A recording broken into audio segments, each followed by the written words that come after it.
السلام علیکم، بسم اللہ الرحمن الرحیم۔ ناظرین، کہا جاتا ہے کہ حضرت عبد المطلب کے لیے کعبے کے سائے میں ایک قالین بچھایا جاتا تھا، اس پر بیٹھا کرتے تھے۔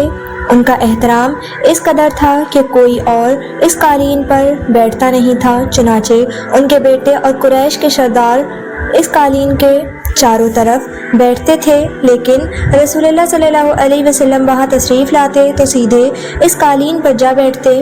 اس وقت آپ ایک تندرست لڑکے تھے، آپ کی عمر 9 سال کے قریب ہو چلی تھی۔ آپ کے چاچا عبد المطلب کہتے، میرے بیٹے کو چھوڑ دو، اللہ کی قسم یہ بہت شان والا ہے۔ پھر وہ آپ کو محبت سے اس فرش پر بٹھاتے، آپ کی کمر پر شفقت سے ہاتھ پھیرتے، آپ کی باتیں سن سن کر ہر درجے خوش ہوتے رہتے۔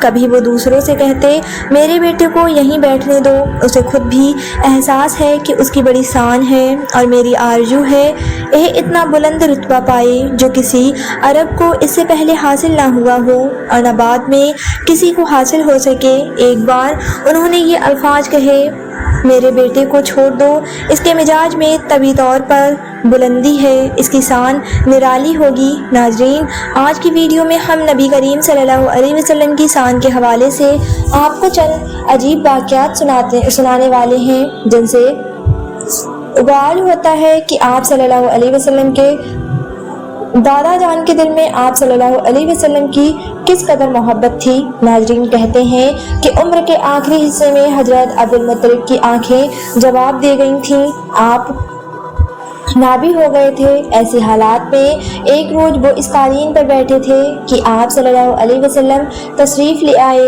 اور سیدھے اس قالین پر جا پہنچے۔ ایک شخص نے آپ کو قالین سے کھینچ لیا، اس پر آپ رونے لگے۔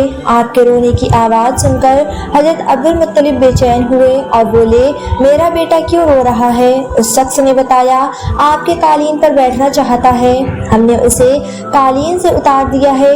یہ سن کر حضرت عبد المطلب نے کہا، میرے بیٹے کو قالین پر ہی بٹھا دو، یہ اپنا رتبہ پہچانتا ہے۔ میری دعا ہے کہ اس رتبے کو پہنچے جو اس سے پہلے کسی عرب کو نہ ملا ہو، اس کے بعد کسی کو نہ ملے۔ اس کے بعد پھر کسی نے آپ کو قالین پر بیٹھنے سے نہیں روکا۔ روایت میں آتا ہے کہ ایک روز بنو مدل کے کچھ لوگ حضرت عبد المطلب سے ملنے کے لیے آئے۔ ان کے پاس اس وقت آپ صلی اللہ علیہ وسلم بھی تشریف فرما تھے۔ بنو مدرس کے لوگوں نے آپ کو دیکھا، یہ لوگ کفاس ناس تھے، یعنی آدمی کا چہرہ دیکھ کر اس کے مستقبل کے بارے میں انداز سے بیان کرتے تھے۔ انہوں نے حضرت عبد المطلب سے کہا، اس بچے کی حفاظت کریں، اسی لیے کہ مقام ابراہیم پر جو حضرت ابراہیم علیہ السلام کے قدم کا نشان ہے، اس بچے کے پاؤں کا نشان بالکل اس نشان سے ملتا جلتا ہے۔ اس قدر مشابہت ہم نے کسی اور کے پاؤں کے نشان میں نہیں دیکھی۔ ہمارا خیال ہے یہ بچہ نرالی شان کا مالک ہوگا، اسی لیے اس کی حفاظت کریں۔ ناظرین، یاد رہے کہ مقام ابراہیم خانہ کعبہ میں وہ پتھر ہے جس پر حضرت ابراہیم علیہ السلام کعبے کی تعمیر کے وقت کھڑے ہوئے تھے۔ معجزے کے طور پر اس پتھر پر حضرت ابراہیم علیہ السلام کے پیروں کے نشان پڑ گئے تھے۔ لوگ اس پتھر کی زیارت کرتے ہیں، یہی مقام ابراہیم ہے، کیونکہ آپ حضرت ابراہیم علیہ السلام کے نسل سے ہیں، اسی لیے ان کے پاؤں کی مشابہت آپ میں ہونا قدرتی بات تھی۔ ناظرین کہتے ہیں، ایک روز عبد المطلب میں حجر اسود کے پاس بیٹھے ہوئے تھے، ایسے میں ان کے پاس ایک عیسائی آ گئے، ان میں ایک پادری بھی تھا۔ اس پادری نے حضرت عبد المطلب سے کہا، ہماری کتابوں میں سے ایک ایسے نبی کی علامات تھی، آپ کی آنکھوں، کمر اور پیروں کو دیکھ کر وہ چلا اٹھا، وہ نبی یہی ہیں، یہ تمہارے کیا لگتے ہیں؟ حضرت عبد المطلب بولے، یہ میرے بیٹے ہیں۔ اس پر وہ پادری بولا، اوہ، تب یہ وہ نہیں، اسی لیے کہ ہماری کتابوں میں لکھا ہے کہ اس کے والد کا انتقال اس کی پیدائش سے پہلے ہو جائے گا۔ یہ سن کر حضرت عبد المطلب بولے، یہ دراصل میرا پوتا ہے، اس کے باپ کا انتقال اس وقت ہو گیا تھا جب یہ پیدا بھی نہیں ہوا تھا۔ اس پر پادری بولا، ہاں یہ بات ہوئی، نہ آپ اس کی پوری طرح حفاظت کریں۔ ناظرین، کہا جاتا ہے کہ عبد المطلب کی آپ سے محبت کا یہ عالم تھا کہ کھانے بیٹھتے تو کہتے، میرے بیٹے کو لے آؤ۔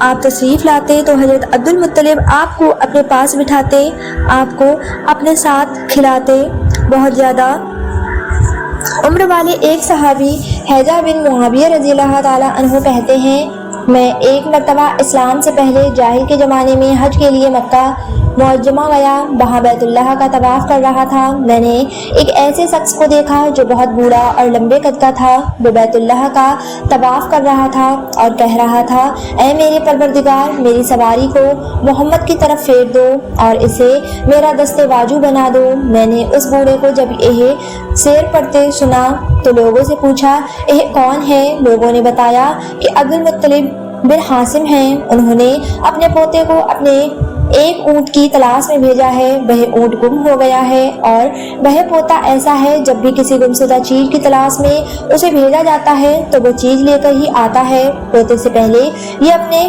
بیٹوں کو اس اونٹ کی تلاش میں بھیج چکے ہیں لیکن وہ ناکام لوٹ آئے ہیں۔ اب چونکہ پوتے کو گئے ہوئے دیر ہو گئی ہے اسی لیے پریشان ہیں اور دعا مانگ رہے ہیں۔ تھوڑی ہی دیر گزری تھی کہ میں نے دیکھا کہ آپ صلی اللہ علیہ وسلم اونٹ کو لیے تشریف لا رہے ہیں۔ حضرت عبد المطلب نے آپ کو دیکھ کر کہا، میرے بیٹے، میں تمہارے لیے اس قدر فکر مند ہو گیا تھا کہ شاید اس کا اثر کبھی میرے دل سے نہ جائے۔ ناظرین، آپ کو بتاتے چلیں کہ حضرت عبد المطلب کی بیوی کا نام رقیہ بنت ابو سیفی تھا۔ وہ کہتی ہیں، قریش کئی سال سے سخت قحط سالی کا شکار تھے، بارشیں بالکل بند تھیں، سب لوگ پریشان تھے۔ اسی زمانے میں نے ایک خواب دیکھا، کوئی شخص خواب میں کہہ رہا تھا، اے قریش کے لوگوں، تم میں سے ایک نبی ظاہر ہونے والا ہے، اس کے حضور کا وقت آ گیا ہے، اس کے ذریعے تمہیں زندگی ملے گی، یعنی خوب بارشیں ہوں گی، سرسبز اور شاداب ہوں گی۔ تم اپنے لوگوں میں سے ایک ایسا شخص تلاش کرو جو لمبے قد کا ہو، گورے رنگ کا ہو، اس کی پلکیں گھنی ہوں، بھویں اور آبرو ملے ہوئے ہوں۔ وہ شخص اپنی تمام اولاد کے ساتھ نکلے اور تم میں سے ہر خاندان کا ایک آدمی نکلے، سب پاک صاف ہوں اور خوشبو لگائیں، وہ حجر اسود کو بوسہ دیں، پھر سب جبل ابو کیش پر چڑھ جائیں۔ پھر وہ شخص جس کا حلیہ بتایا گیا ہے آگے بڑھے اور بارش کی دعا مانگی اور تم سب آمین کہو تو بارش ہو جائے گی۔ صبح ہوئی تو رقیہ نے اپنا یہ خواب قریش سے بیان کیا۔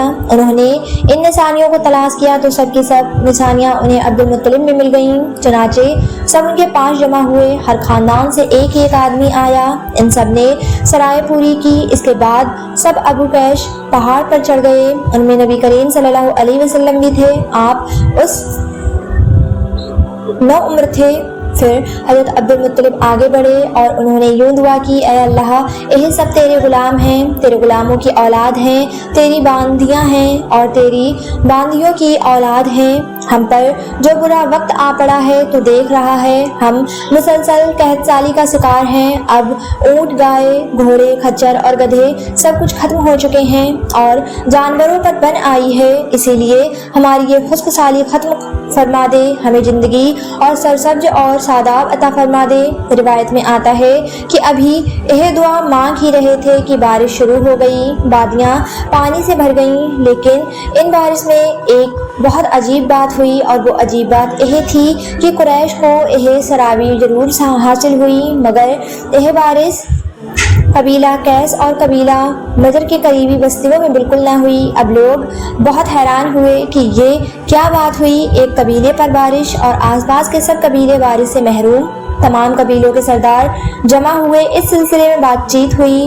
ایک سردار نے کہا، ہم زبردست قحط اور خشک سالی کا شکار ہیں، جبکہ قریش کو اللہ تعالیٰ نے بارش عطا کی ہے اور یہ حضرت عبد المطلب کی وجہ سے ہوا ہے، اسی لیے ہم سب ان کے پاس چلتے ہیں، اگر وہ ہمارے لیے دعا کر دیں تو شاید اللہ ہمیں بھی بارش دے دے۔ یہ مشورہ سب کو پسند آیا، چنانچہ یہ لوگ مکہ معظمہ میں آئے اور حضرت عبد المطلب سے ملے، انہیں سلام کیا، پھر ان سے کہا، اے عبد المطلب، ہم کئی سال سے خشک سالی کا شکار ہیں، ہمیں آپ کی برکت کے بارے میں معلوم ہوا ہے، اس لیے مہربانی فرما کر آپ ہمارے لیے بھی دعا کریں۔ تمہیں سیرابی حاصل ہوگی۔ چنانچہ یہ لوگ جب اپنی بستیوں میں پہنچے تو وہاں بارش ہو چکی تھی۔ سبحان اللہ۔ ناظرین، یہ سب برکت نبی کریم صلی اللہ علیہ وسلم کی ذات کی موجودگی کی وجہ سے تھی، جس دعا میں اللہ کے محبوب اللہ کے حبیب صلی اللہ علیہ وسلم کی آمین شامل ہو، وہ دعا قبول نہ ہو یہ کیسے ہو سکتا ہے؟ اور دوسری اہم بات جو معلوم ہوئی وہ یہ کہ اسلام سے پہلے بھی قریش اور عرب کے لوگ اللہ تعالیٰ ہی سے اپنے مسائل کے لیے دعا مانگا کرتے تھے، مطلب یہ کہ وہ اللہ کو ماننے والے تھے۔ ناظرین، اس واقعے سے نبی کریم صلی اللہ علیہ وسلم کی شان کے ساتھ ساتھ آپ صلی اللہ علیہ وسلم کے خاندان کی شان بھی واضح ہوتی ہے کہ اللہ تعالیٰ کی طرف سے آپ کی دادی جان کو خواب آنا اور پھر آپ کے دادا جان کا اللہ کی بارگاہ میں سوال کرنا اور ان کی دعاؤں کا قبول ہونا، یہ سب خاندان نبوت صلی اللہ علیہ وسلم کی شان کو ظاہر کرتا ہے۔ روایت میں آپ صلی اللہ علیہ وسلم کی شان کے حوالے سے ایک اور واقعہ یوں آتا ہے کہ جب نبی کریم صلی اللہ علیہ وسلم 7 سال کے ہو چکے تھے تو آپ کی آنکھیں دکھنے کو آ گئیں۔ مکہ میں آنکھوں کا علاج کرایا گیا لیکن آفاق نہ ہوا۔ حضرت عبد المطلب سے کسی نے کہا کہ عکاج کے بازار میں ایک راہب رہتا ہے، وہ آنکھوں کی تکلیف کا علاج کرتا ہے۔ حضرت عبد المطلب آپ کو اس کے پاس لے گئے۔ آپ کی عبادت گاہ کا دروازہ بند تھا۔ انہوں نے اسے آواز دی، راہب نے کوئی جواب نہ دیا۔ اچانک عبادت گاہ میں شدید زلزلہ آیا۔ راہب ڈر گیا کہ کہیں عبادت خانہ اس کے اوپر نہ گر پڑے، اسی لیے ایک دم باہر نکل آیا۔ اب اس نے آپ کو دیکھا تو چونک اٹھا۔ اس نے کہا، اے عبد المطلب، یہ لڑکا اس امت کا نبی ہے، اگر میں باہر نہ نکل آتا تو اس عبادت گاہ کو ضرور مجھ پر گر پڑتی۔ اس لڑکے کو فوراً واپس لے جاؤ اور اس کی حفاظت کرو، کہیں یہودیوں یا عیسائیوں میں سے کوئی اسے قتل نہ کر دے۔ پھر اس نے کہا، اور رہی بات ان کی آنکھوں کی تو آنکھوں کی دعا تو خود ان کے پاس موجود ہے۔ حضرت عبد المطلب یہ سن کر حیران ہوئے اور بولے، ان کے اپنے پاس ہیں؟ میں سمجھا نہیں۔ ہاں، ان کا آب دہن ان کی آنکھوں میں لگائے۔ انہوں نے ایسا ہی کیا، آنکھیں فوراً ٹھیک ہو گئیں۔ ابن اسحاق بیکی اور ابن اسکار رحمۃ اللہ علیہ نے حضرت علی رضی اللہ تعالیٰ عنہ سے روایت نقل کی ہے کہ میں نے رسول خدا صلی اللہ علیہ وسلم کو فرماتے سنا کہ میں جاہد کی رسوم میں بند اور لہو لہال کی طرف کبھی بھی متجس اور معصوم رکھا۔ ایک رات کا واقعہ تو یہ ہے کہ مکہ کے چند نوجوان اور میں یعنی آپ صلی اللہ علیہ وسلم اپنے گھر کی بکریوں کی ریبڑ میں تھے۔ میں نے اپنے ساتھی سے کہا، ذرا میری بکریوں کی نگرانی کرنا تاکہ میں مکہ جا کر نوجوانوں کا شغل دیکھوں۔ اس نے کہا، اچھا ٹھیک ہے۔ پھر میں آبادی کی طرف آیا اور پہلے ہی گھر میں موسیقی کی آواز میں نے سنی۔ پوچھا، یہ آواز کیسی؟ کسی نے بتایا کہ شادی کا سلسلہ ہے۔ میں موسیقی سننے کے لیے بیٹھ گیا۔ اللہ تعالیٰ نے میرے کانوں کو تھپتھپایا اور میں سو گیا، حتیٰ کہ دوسرے روز سورج کی آمد پر اس کے سب نے مجھے بیدار کر دیا۔ میں اٹھ کر اپنے ساتھی کے پاس گیا۔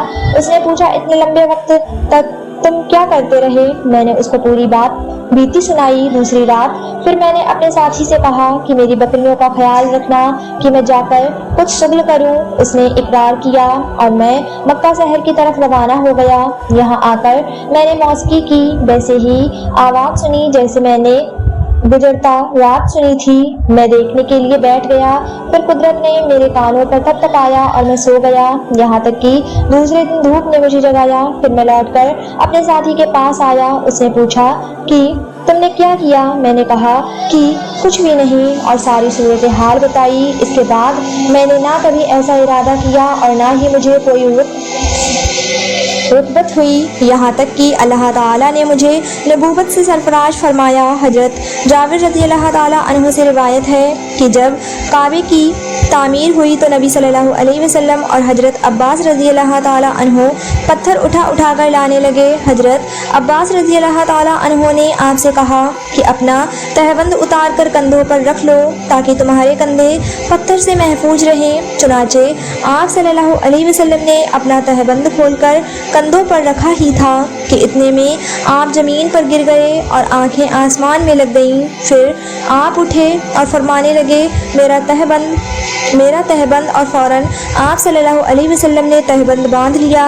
حضرت عباس رضی اللہ تعالیٰ عنہ فرماتے ہیں اچانک آپ بے ہوش ہو کر گر پڑے، میں دوڑتا ہوا آیا تو آپ کی نگاہیں آسمان میں پیوست تھیں۔ میں نے کہا اے بھتیجے تمہاری حالت کیا ہے؟ آپ صلی اللہ علیہ وسلم نے فرمایا مجھے روک دیا گیا ہے کہ میں برنا ہو کر چلوں۔ اس کے بعد آپ صلی اللہ علیہ وسلم کبھی ریا نہ ہوئے۔ حضرت عباس رضی اللہ تعالیٰ عنہ کہتے ہیں کہ میں نے آپ کی بات نوٹ کر لی کہ اس کے بعد آپ کبھی ریا نہیں ہوئے۔ اللہ نے آپ صلی اللہ علیہ وسلم کی رسالت کا اظہار کر دیا۔ اللہ پاک ہمیں دین کا پیروکار بنائے اور ہمیں نیک کاروں میں شامل کرے، ہمارا خاتمہ دین پر کرے۔ پیارے دوستو، جانے سے پہلے ویڈیو کو لائک، شیئر اور سبسکرائب ضرور کر دیجیے گا۔ تب تک کے لیے اپنا بہت سارا خیال رکھیں، دعاؤں میں یاد رکھیں۔ اللہ حافظ۔